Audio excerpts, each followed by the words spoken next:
नमस्ते, म भरत दाहाल। मैले आज यो भिडियोमा फेरि एक पटक नेपाललाई तानेको छु। यहाँका घटनाक्रमहरू, यो अमेरिका र त्यसले परिचालन गरेका यिनी दलालहरूको जो नाटक प्रदर्शन भइरहेको छ, त्यसको हास्यास्पदपनाका बारेमा आज यो भिडियो बनाएको छु। हामीले यो गएको पुस 14 गते सबै नेपालीले सुन्यौं कि तीनटा पार्टीको एकता भयो आगामी चुनावलाई लिएर। रवि लामिछानेको घन्टी पार्टी, बालेन शाहको एउटा विकासे पार्टी छ रे, त्यो विकासे पार्टी र कुलमानको उज्यालो पार्टी। त्यो एकता अपहरण गरेर गराइएको थियो भन्ने कुराहरू सबै ठाउँबाट सार्वजनिक भयो र त्यो घटना एकदमै सत्य थियो। सत्य थियो भन्ने कुराहरू त्यो कथित एकताको घोषणा गरेको लगत्तै सार्वजनिक हुन थाल्यो। एउटा कुरा कहाँ के देखियो भन्छ भने, त्यो कथित एकतापछि कुलमान र उनको पार्टीले त्यो घन्टी पार्टीभित्र उल्लेखनीय ठाउँ केही पनि पाएन, अथवा चाहिँ पदाधिकारीभित्र कुनै पनि उल्लेखनीय महत्त्वपूर्ण ठाउँ त्यसले पाएन। कार्यवाहक सभापति नपाइकन म एकता गर्दिन भन्ने कुलमान महामन्त्री पनि पाएनन्। उनको पार्टीले उपाध्यक्ष र सहमहामन्त्रीमा चित्त बुझाउनु पर्यो। अनि यो घटनाको लगत्तै त्यही उज्यालो पार्टीको नामबाट एउटा समूह जसको नाममा त्यो पार्टी छ, जस्तै त्यो दर्ता गराएका थिए, त्यो सिङ्गै समूह निर्वाचन आयोगमा समानुपातिकका 110 सूची लिएर दर्ता गर्न गयो।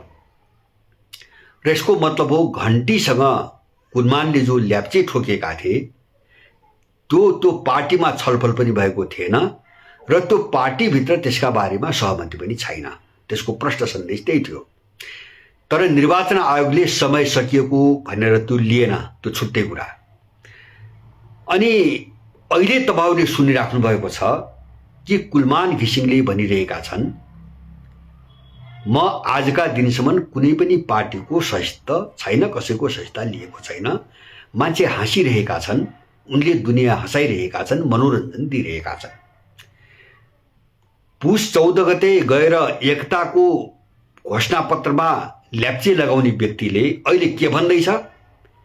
मैले कुनै पार्टीको सहिष्णुता लिएको छैन, कहीँ गएको छैन। अथवा त्यति मात्र होइन, पुस 14 गते नै केन्द्रीय समितिमा कसका कति सिट समानुपातिकको सूचीमा समेत नाम हालिसकेर कुलमान घिसिङले भन्दैछन्, म कहीँ पनि गएको छैन। किन भन्दैछन् भन्छ भने, उनले बनाउन लगाएको कथित पार्टी अब उनीसँग छैन, कुलमान एक्लो भए।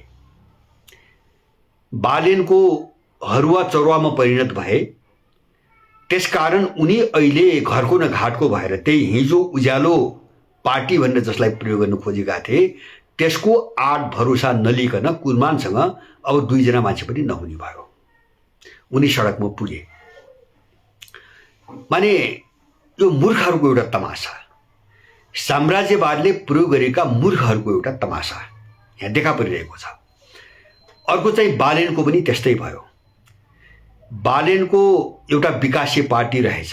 त्योभन्दा अगाडि लौरो चुनाव चिन्ह लिएर एउटा पार्टी दर्ता भइसकेको छ। बालेन शाह प्रधानमन्त्रीको उधारो पद पाएपछि, ठेक्कापट्टा पाएपछि उनी घन्टीसँग गएर तमसुक गरे प्रधानमन्त्रीको निम्ति। तर लौरो चुनाव चिन्ह लिएर जो उनले दर्ता गराएको थियो पहिले, त्यो पार्टीलाई कुनै पनि जानकारी रहेनछ। र अहिले त्यो लौरो चुनाव चिन्ह लिएर जो पहिले दर्ता भएको थियो त्यो पार्टी, त्यसले छुट्टै भेला सुरु गरेको छ। बालेनबाट छुट्टै भेला त्यसले सुरु गरेको छ। कुलमान म कुनै पार्टीमा छैन भन्दैछन्। यसको मतलब घन्टीबाट उनी बाहिर निस्किसकेका छन्। बालेनले बनाउन लगाएको लौरो पार्टीले छुट्टै भेला गर्दैछ त्यो सहमतिका विरुद्ध।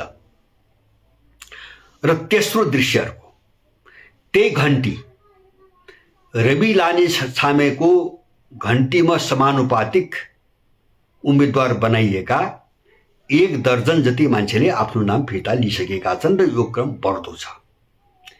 किन उनीहरूले देखे, सायद त्यसका विभिन्न कारण होलान्, एउटै कारण छैन। कसैले देखे होलान्, यसको भविष्य छैन। यो कसैले हाइजेक गराइदिएको एकता हो। अब यो पार्टी बन्ने र यसले जो चर्चा गरिएको थियो त्यो भोट पाउने सम्भावना अब छैन। त्यसकारण त्यो अब जोकर बन्ने हो। कसैले त्यो जोकर बन्ने खतरा देखेर फिर्ता लिइरहेका छन्। कसैले नातावाद, कृपावाद, भाइ भतिजावाद, घण्टीवाद अथवा क्षेत्रवाद, एउटै जिल्लावादका आरोप लगाएर फिर्ता लिइरहेछन्। कसैले विश्वासघात गरेको भनेर फिर्ता लिइरहेछन्। जस्तो कुलमानमाथि यो विशेष आरोप छ। कुलमानको तर्फबाट परेका त्यहाँ विश्वासघात गरिएको आरोप लगाएका छन् र कोही चाहिँ प्रत्यक्षमा उठ्न चाहेको तर जबरजस्ती समानुपातिमा हालिदिएको भनेर चाहिँ फिर्ता लिइरहेका छन्। त यो पुस 14 यताको यो दिन कति भयो? 24 भनेपछि 10 दिन मात्रै भएको छ। 10 दिनभित्र यो कस्तो भयो भन्छ भने उही काँचो राम्रोसँग नपाकेको घैँटो फुटेको जस्तो स्थिति भयो। पाक्दै नपाएको घैँटो त्यो पनि फुट्यो। र यसले के देखाउँछ भन्छ भने साम्राज्यवादले यिनी जस्ता हरुवा चरुवाहरूलाई कति महत्त्व दिन्छ, यिनको हैसियत के हो, यिनको स्थान के हो भन्ने कुरा यसले प्रश्न देखाउँछ। यिनी सानातिना कुनै घटनाको निम्ति प्रयोग गरिएका प्यादाभन्दा बढी केही पनि होइनन् भन्ने कुरा यसले प्रश्न पार्छ र त्यसको सबै शिकार भए।